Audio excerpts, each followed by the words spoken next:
Hi friends, నా పేరు సుమంత్. మీరు చూస్తున్నది గ్రూటమ్ యూట్యూబ్ ఛానల్. ఇవాళ నేను చెప్పబోయే టాపిక్ సప్లై డిటెక్టర్. అంటే సింపుల్ చెప్పాలంటే ఒక కండక్టర్లో సప్లై అనేది ఫ్లో అవుతుందా లేదా, అది ఏసీ అయినా కావచ్చు, డీసీ అయినా కావచ్చు. బట్ కాకపోతే ఏంటంటే ఆల్రెడీ మనకు టెస్టర్ ఉంది. సింపుల్ చెప్పాలంటే టెస్టర్ ఉంది. టెస్టర్లో ఉండే డిసడ్వాంటేజ్ ఏంటంటే, ఫర్ ఎగ్జాంపుల్ ఇది నా కండక్టర్, కాపర్ కండక్టర్, ఇది నా వైర్ అనుకుంటే వైర్ ఒక టెస్టర్ని పెట్టి చెక్ చేసినప్పుడు ఏంటంటే, ఒకటి ఇక్కడైనా చెక్ చేయొచ్చు, లేకపోతే ఇక్కడైనా చెక్ చేయొచ్చు. ఎందుకంటే కండక్టర్స్ ఈ అవుట్ సైడే కాబట్టి.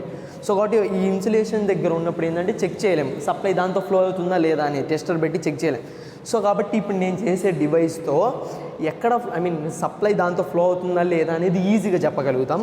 సో కాబట్టి ఈరోజు మన కంటెంట్ వచ్చేసి సప్లై డిటెక్టర్. సో కాబట్టి సప్లై డిటెక్టర్.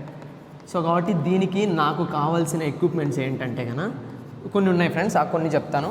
సో కాబట్టి ఇవే తెచ్చుకుంటే మీరు కూడా ఈజీగా చేసుకోవచ్చు. సో కాబట్టి ఫస్ట్ వన్ ఏంటంటే C945 ట్రాన్సిస్టర్స్. సో కాబట్టి ఇది నేను చెప్తాను. C945 ట్రాన్సిస్టర్స్ నాకు అవి రెండు కావాలి. దాని తర్వాత వచ్చేసి ఎల్ఈడి ఒకటి కావాలి. దాని తర్వాత ఇంకోటి వచ్చేసి రెసిస్టర్, ఒక చిన్న రెసిస్టర్ ఇది ఒకటి కావాలి. ఈ రెసిస్టర్ యొక్క వాల్యూ ఎంత అంటే 10 ఓం రెసిస్టర్ ఒకటి. దాని తర్వాత ఏంటంటే ఒక బ్యాటరీ, HW బ్యాటరీ 9 volts మనకి ఈజీగా దొరుకుతుంది 20 రూపీస్కి. సో కాబట్టి ఇది నా యొక్క HW బ్యాటరీ. సో కాబట్టి ఇది ఒకటి. దాని తర్వాత ఇంకోటి వచ్చేసి ఏంటంటే మెయిన్ ఒక కాపర్ వైర్, అంటే సింపుల్ చెప్పాలంటే ఒక కండక్టర్ కావాలి, ఒక కాపర్ కండక్టర్. ఇంకోటి ఏంటంటే అందరూ ఏం చెప్తారంటే కండక్టర్ అని చెప్తారు, బట్ కానీ ఏంటంటే దానికి ఆ కండక్టర్ పైన ఎనామిల్ కోటెడ్తో వాళ్ళు డార్క్ బ్రౌన్ కలర్లో కోటింగ్ చేసి పెట్టింటారు. మనం అది రిమూవ్ చేసేయాలి. సో కాబట్టి నాన్ ఇన్సులేటెడ్, దాని ఇన్సులేషన్ని మొత్తాన్ని రిమూవ్ చేయాలి. Non insulated copper wire. So కాబట్టి కాపర్ వైర్కి ఇన్సులేషన్ ఏమి ఉండకూడదు. ఈ చిన్న కాపర్ వైర్ తీసుకోవాలి ఒకటి. అది కూడా ఏంటంటే ఒక ఫింగర్ మీద ఉంటే చాలు, ఎక్కువ అవసరం లేదు. సో కాబట్టి ఈ 5 ఎక్విప్మెంట్స్ నాకు కావాలి, ఈ 5. సో కాబట్టి ఇంకేం అక్కర్లేదు. దీనికి సప్లై మనం ఇస్తే కానీ సరిపోతుంది. అది ఏ విధంగా కనెక్ట్ చేసుకోవాలనేది నేను చెప్తాను.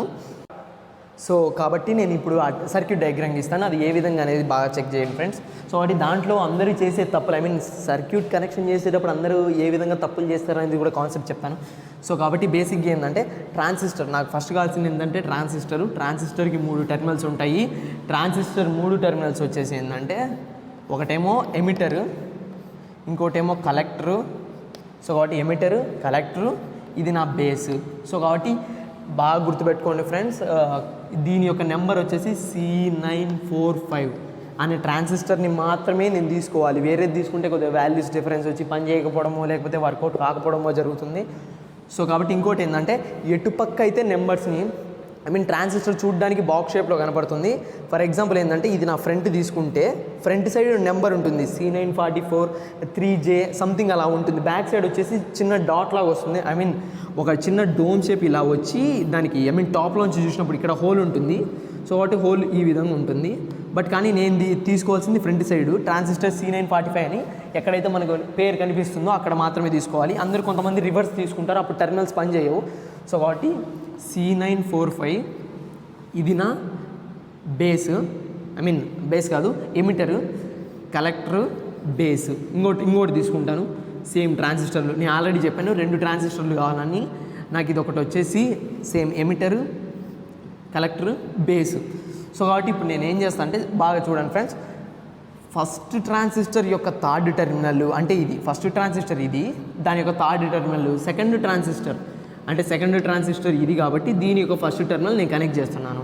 సో కాబట్టి థర్డ్ ఫస్ట్ దానికి కనెక్ట్ చేశాను, సెకండ్ అంటే సింపుల్ చెప్పాలంటే ఫస్ట్ దాని యొక్క బేస్ టెర్మినల్, సెకండ్ దాని యొక్క ఎమిటర్ టెర్మినల్ షార్ట్ చేశాను. ఫస్ట్ దాని యొక్క కలెక్టరు, సెకండ్ దాని యొక్క కలెక్టరు షార్ట్ చేశాను. సో కాబట్టి దీన్ని నేను యాంటీనాకి ఇస్తున్నాను. యాంటీనా సింపుల్ చెప్పాను, నాన్ ఇన్సులేటెడ్ కాపర్ వైర్. గుర్తుపెట్టుకోండి friends, non insulated copper wire. అంటే కాపర్ వైర్ని తీసుకొని దానిపైన ఇన్సులేషన్ మొత్తం రిమూవ్ చేయండి. మీరు స్ప్రింగ్ లాగా చేసుకుంటారంటే చేసుకోవచ్చు, లేకపోతే సింపుల్గా నార్మల్గా ఆ కండక్టర్ ఎట్లుండేది అట్లయినా పెట్టుకోవచ్చు. నేను సింపుల్గా ఉండడానికి అంటే అందరికీ తెలియడానికి నేను స్ప్రింగ్ లాగా చేస్తున్నాను. సో కాబట్టి ఇది నాన్ ఇన్సులేటెడ్.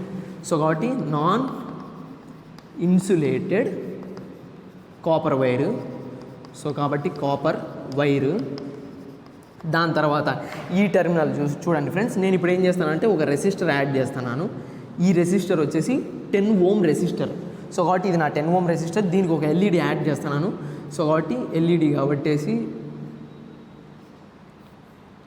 ఎల్ఈడి. సో కాబట్టి ఒక టెర్మినల్ దీనికి కనెక్ట్ చేస్తున్నాను, ఇంకోటి వచ్చేసి ఏంటంటే సో కాబట్టి ఫ్రెండ్స్ ఇప్పుడు ఎల్ఈడి ఏంటంటే ఎల్ఈడి ఒక టెర్మినల్ రెసిస్టర్కి ఇచ్చాను, ఇంకో టెర్మినల్ వచ్చేసి నా యొక్క సప్లై బ్యాటరీకి ఇస్తున్నాను. సో కాబట్టి ఇది నా బ్యాటరీ. సో కాబట్టి బ్యాటరీ. దాని తర్వాత ఇంకోటి ఏంటంటే కలెక్టర్ నుంచి వచ్చినటువంటి ఈ టెర్మినల్స్ని నేను ఒకదాన్ని ఒక తీసుకుంటున్నాను సప్లై. ఈ నెగిటివ్ టెర్మినల్ అనేది దీనికి షార్ట్ చేస్తున్నాను ఫ్రెండ్స్. సో కాబట్టి బ్యాటరీని ఇక్కడ కనెక్ట్ చేశాను, ఎల్ఈడి ఇక్కడ కనెక్ట్ చేశాను. మెయిన్ అందరు చేసే మిస్టేక్స్ ఏంటంటే నాన్ ఇన్సులేటెడ్ కాపర్ వైర్ తీసుకోకుండా ఇన్సులేటెడ్ కాపర్ వైర్ అంటే నార్మల్ కాపర్ వైర్ని తీసుకుంటారు. బట్ కానీ నేనేంటంటే చెప్పేది నాన్ ఇన్సులేటెడ్ అంటే ఇన్సులేట్ చేసిన కాపర్ వైర్ని తీసుకున్న తర్వాత ఖచ్చితంగా ఇన్సులేషన్ ఉంటుంది దానిపైన. సో వాటి ఏంటంటే ఆ కాపర్ వైర్ని మొత్తము బ్లేడ్తో కానీ లేకపోతే కడ్డీతో ఒక ఫైర్ తీసుకొని కొద్దిగా కాలుస్తే కానీ దానిపైన ఇన్సులేషన్ అంతా రిమూవ్ అయిపోతుంది. సో కాబట్టి అప్పుడే ఆ కాపర్ వైర్ అనేది నాన్ ఇన్సులేటెడ్ కాపర్ వైర్ అవుతుంది. ఇన్సులేట్ చేసిన కాపర్ వైరే నాన్ ఇన్సులేటెడ్ అవుతుంది. సో కాబట్టి ఇంకోటి ఏంటంటే సప్లైని మొత్తం ఇచ్చిన తర్వాత కూడా సప్లై ఇచ్చిన తర్వాత కూడా ఎక్విప్మెంట్ పని చేయకపోతే ఎల్ఈడి టెర్మినల్స్ అనేవి ఎక్స్చేంజ్ చేయండి. ఫర్ ఎగ్జాంపుల్ ఏంటంటే ఇప్పుడు ఏంటంటే ఈ టెర్మినల్ని సింపుల్ చెప్తాను, ఈ టెర్మినల్ని రెసిస్టర్కి అండ్ రెసిస్టర్కి ఈ టెర్మినల్ ఈ సెకండరీ టెర్మినల్కి దీనికి వచ్చేసి ఈ టెర్మినల్కి షార్ట్ చేయండి. సింపుల్ చెప్పాలంటే పొలారిటీస్ని ఎక్స్చేంజ్ చేయండి. అప్పుడు ఉల్టా పెట్టండి తిప్పిచ్చేసి. సో కాబట్టి అప్పుడు అది ఎల్ఈడి వర్క్ అవుతుంది. సో కాబట్టి నార్మల్గా వర్క్ అయితే ఇబ్బంది ఏం లేదు. ఒకవేళ ఇన్ కేస్ వర్క్ అవ్వకపోతే మీరు అప్పుడు ఎల్ఈడి టెర్మినల్స్ని ఎక్స్చేంజ్ చేయండి, అప్పుడు ఖచ్చితంగా వర్కౌట్ అవుతుంది. సో కాబట్టి పాజిటివ్, ఇది నా నెగిటివ్. సో కాబట్టి ఫర్ ఎగ్జాంపుల్ ఈ ఎక్విప్మెంట్ మొత్తాన్ని నేను ఇంత స్పేస్లో పెడితే కానీ యాంటీనా అనేది ఇది నాన్ ఇన్సులేటెడ్ కాపర్ వైర్ అనేది నాకు ఇక్కడ వస్తుంది ఎగ్జాక్ట్గా. అప్పుడు నేను ఎప్పుడైతే ఒక కండక్టర్ ఇది అనుకుంటే ఇన్సులేషన్ వైర్ అనుకుంటే దాని లోపల కండక్టర్ ఉంటుంది. ఫర్ ఎగ్జాంపుల్ దాంట్లో సప్లై ఫ్లో చేయగలిగితే ఎగ్జాక్ట్గా నా యొక్క నాన్ ఇన్సులేటెడ్ కాపర్ అనేది ఎగ్జాక్ట్గా ఒక పుల్లలాగా సింపుల్గా చిన్న పుల్లలాగా బయటకు వస్తుంది. ఎప్పుడైతే నేను ఈ ఎక్విప్మెంట్ని ఒకవేళ దీంతో కరెంట్ కానీ పాస్ అవుతుంటే నేను ఎప్పుడైతే దీని దగ్గరికి తీసుకెళ్తానో అప్పుడు ఈ ఎల్ఈడి ల్యాంప్ అనేది బ్లింక్ అవుతుంది. ఒకవేళ దాంతో సప్లై ఫ్లో అవ్వకపోతే ఈ ఎల్ఈడి ల్యాంప్ అనేది బ్లింక్ అవ్వదు. సో కాబట్టి సప్లై ఉందా లేదా అనేది డిటెక్ట్ చేసేది ఈ టోటల్ ఎక్విప్మెంట్ కాబట్టి నేను దీన్ని సప్లై డిటెక్టర్ అని పిలుస్తాను. సో కాబట్టి ఇది ఫ్రెండ్స్ నా యొక్క సప్లై డిటెక్టర్. సో కాబట్టి నేను ప్రాక్టికల్గా చేసి చూపిస్తాను.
సో కాబట్టి ఇది ఫ్రెండ్స్ నా యొక్క సప్లై డిటెక్టర్. నచ్చితే లైక్ చేయండి, షేర్ చేయండి, సబ్స్క్రైబ్ చేయండి. నా యొక్క వీడియోస్ కన్నా మీకు రావాలంటే పక్కనే ఉన్నటువంటి బెల్ ఐకాన్ని క్లిక్ చేయండి. Thank you friends, thank you for watching. ఒకవేళ ఏదైనా డౌట్స్ ఉంటే కింద కామెంట్ సెక్షన్లో కామెంట్ పెట్టండి, నేను ఖచ్చితంగా రిప్లై ఇస్తాను. ప్రాక్టికల్ కూడా చేసి చూపిస్తాను. సో కాబట్టి ఇది